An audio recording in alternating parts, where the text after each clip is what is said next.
Hello indie game fans, sandwiched between Gamescom and PAX Digital, this upcoming week does seem a little thin in terms of average quality, but there are plenty of double and AAA games that are worth a look. Special mention goes to the not-so-indie Crusader Kings 3, being part of the niche grand strategy genre, and is significant because it's a sequel 7.5 years in the making. But the top 10 best indie games of the week begins with Dungeon No Dungeon.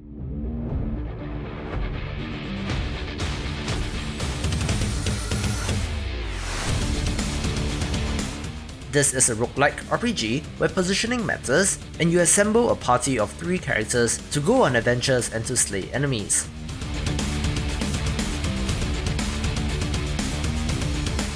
There is meta progression in terms of a home base to upgrade, and if you can see where I'm going with this, does it not remind you of Darkest Dungeon?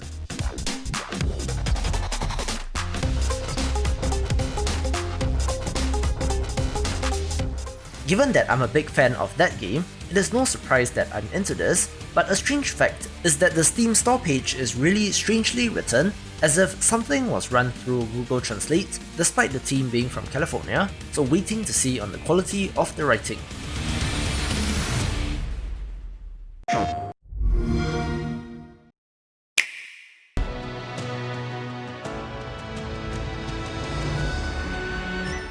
One title which was a very nice surprise to me is Ari and the Secret of Seasons.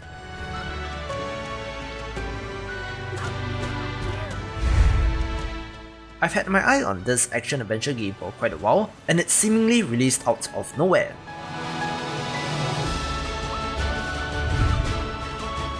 The main hook in this beautiful adventure is that you're able to generate a spear of magic around the character, which changes the season, to be used in both puzzles and combat.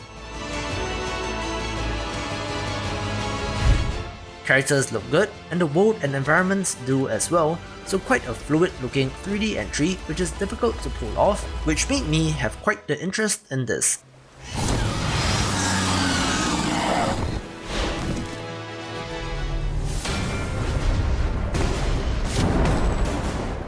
The developer of Rogue Summoner did reach out to me, and knowing that I'm keen to check out roguelikes, this one did spark my interest.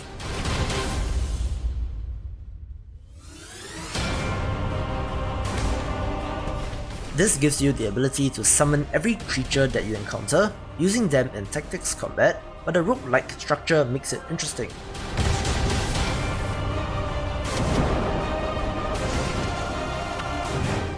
Not too hot on the visuals, but gameplay is king, so perhaps give it a shot.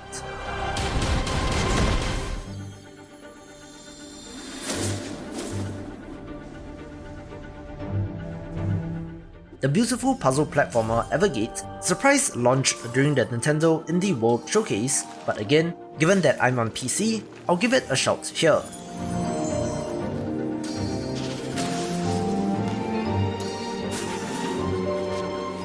To be honest, I've had access to this game since at least last year, and have been pleasantly surprised by the cleverness of the puzzles, making you break crystals to trigger mechanics, and it's a lot more actiony than other games in the genre.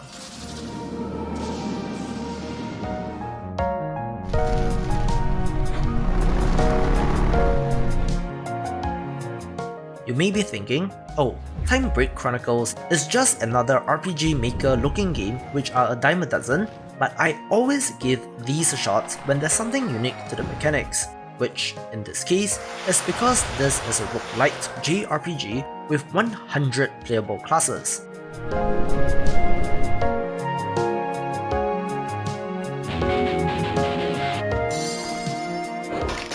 If you enjoyed the class system in Final Fantasy V, or the sheer number of characters in Suikoden, then this will certainly be of interest as well.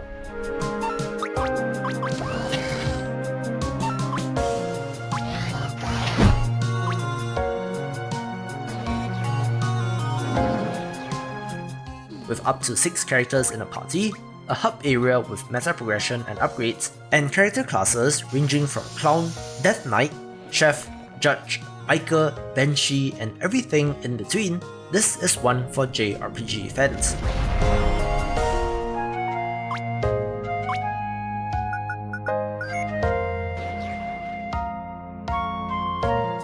character sprites look pretty nice as well, and I'm interested in the roguelite mechanics.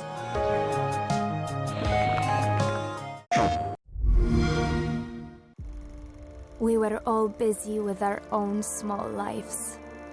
Didn't know what went on in secret.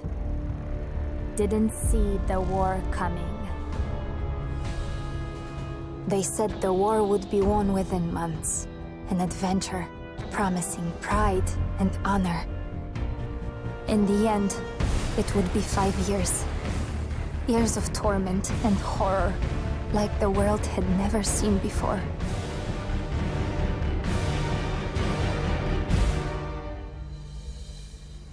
The Great War, that was supposed to end all wars, is over. While in secret, the seed is sown for the next war.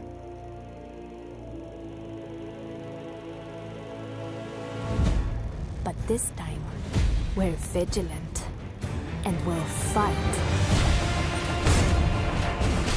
Developer King Art Games is a surprisingly large studio who previously made the Book of Unwritten Tales adventure games, Battle World Chronicles, and even The Dwarves, so the RTS Iron Harvest is an interesting change of pace.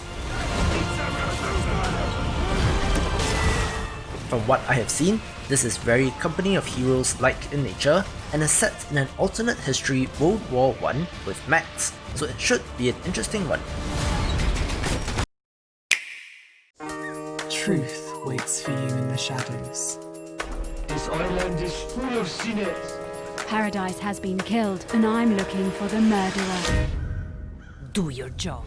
Another one which I mentioned recently, Paradise Killer just recently announced its release date, and here we are. This island is 1,000 little tragedies waiting to be discovered. I must be the bad guy, right? This is set on a world outside of reality, where the eponymous Paradise has been killed, and it is up to you to investigate. I've got all the time in the world for you.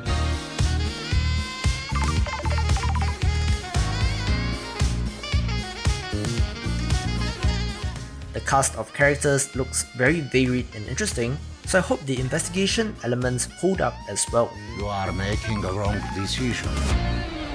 Is paradise worth saving? That's for me to decide.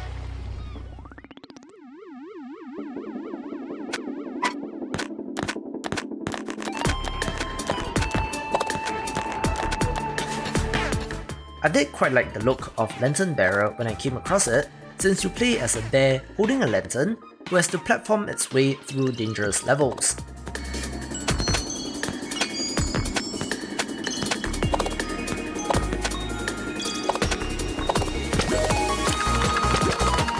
This would certainly fall into the splatformer category, and with collapsing blocks, it does remind me of Super Meat Boy in some ways, and certainly for fans of the genre.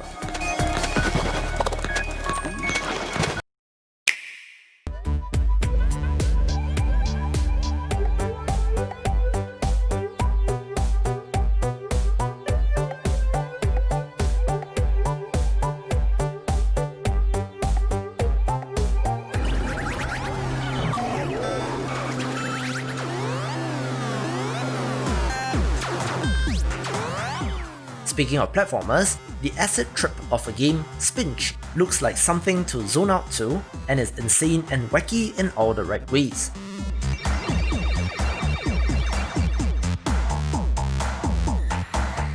This is a time trial platformer at its core, with very colourful visuals to match.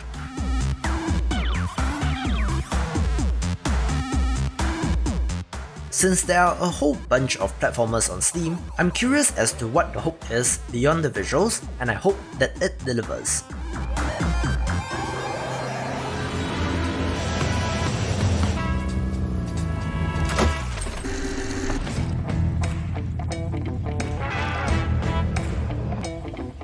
One hilarious looking physics puzzle game is Radical Relocation, where you drive a variety of vehicles from cars, boats and helicopters, using them to transport items and furniture from one place to another.